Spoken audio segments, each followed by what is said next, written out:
Today in this voiceover, we are going to talk about 4 South African cricketers who will be dearly missed in case if they fail to make it to IPL given their current state of the nation.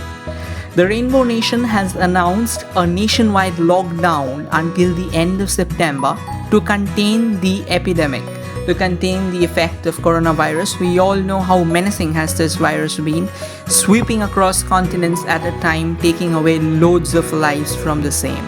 Now, in order to combat it, the South African government have decided that there will be no international travel until the end of September, and then the situation will be assessed and the next set of guidelines will be coming in.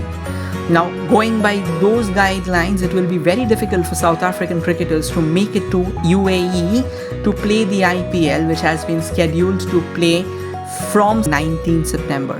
The first name that we will talk about is Abraham Benjamin de Villiers.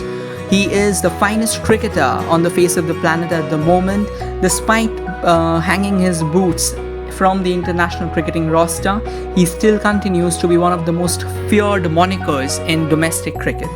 He continues to play franchisee cricket for various nations, and his current franchisee in India is Royal Challengers Bangalore.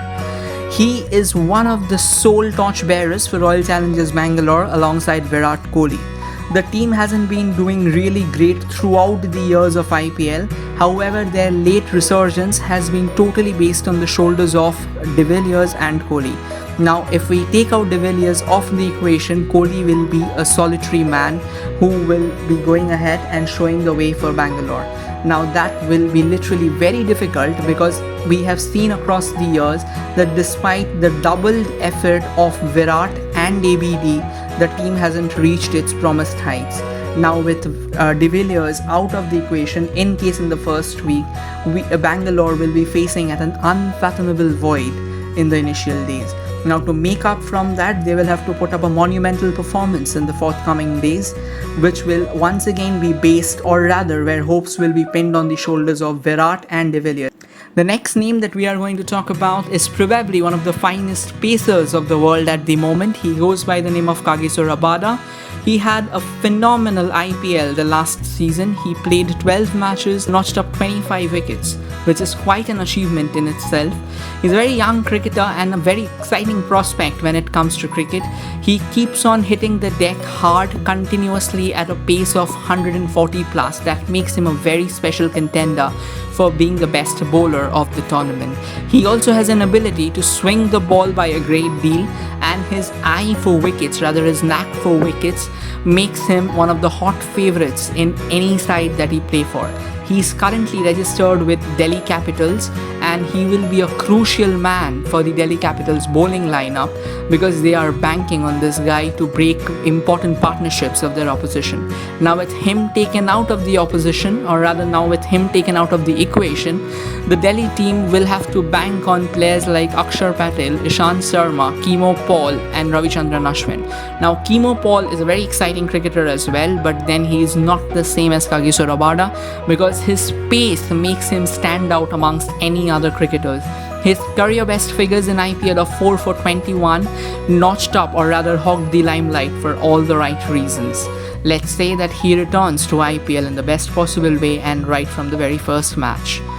Next up is one of the crucial batsmen of South Africa, Quinton the KOCK. Though he hasn't been really great throughout the years, but then his last season was phenomenal. He's playing for Mumbai Indians at the moment, and in the last season he went on to achieve 529 runs from a whopping 16 matches, and that makes him a very hot favourite of being one of the best batsmen of the tournament. His strike rate was 132.91, which witnessed 25 over boundaries and 45 boundaries from him throughout this tournament. Now, his previous years weren't really that great, barring the one in 2016 where he achieved 445 runs from 13 matches. But then, given his current form and his current batting standards, he is expected to make a big return. However, with the current lockdown in place, once again, we are staring at a void of uncertainty which we are unsure of, that whether the South Africans will be able to make it to the ranks.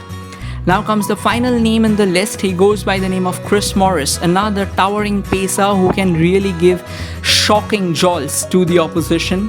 he will also be out of the equation in case IPL resumes from September 2020. He has achieved as of now a lot of wickets. At the same time, he's a crucial all-rounder. Not exactly an all-rounder, but he can chip in with imperative cameos towards the end. He has scored 517 runs from 61 matches, and his average is 27.21, which is quite a lot for a bowler. He has achieved a total of 69 wickets from 61 matches, which features a career best of 4 for 23. At the same time, he has notched up 2 4-wicket hauls. Delhi Capitals will be banking on him again because it was the duo of Chris Morris and KAGISO RABADA whom they would have looked forward to. Now, with 2 of their main bowling weapons taken out of the equation, the side will be suffering a hefty blow to their ambitions of lifting the IPL. Let's just say that everything pans out for the good and the world gets rid of this menacing virus at the earliest, and we return to cricket in its most glorious form, with cricketers returning to the game for the best possible ways. That's it from my end. If you want to know more about these kind of voiceovers, feel free to subscribe to this channel called SportsAmaze, and you will be getting handy with exquisite features from the world of cricket and football and wrestling and any sport that grabs your attention. Thank you. In and out from mine.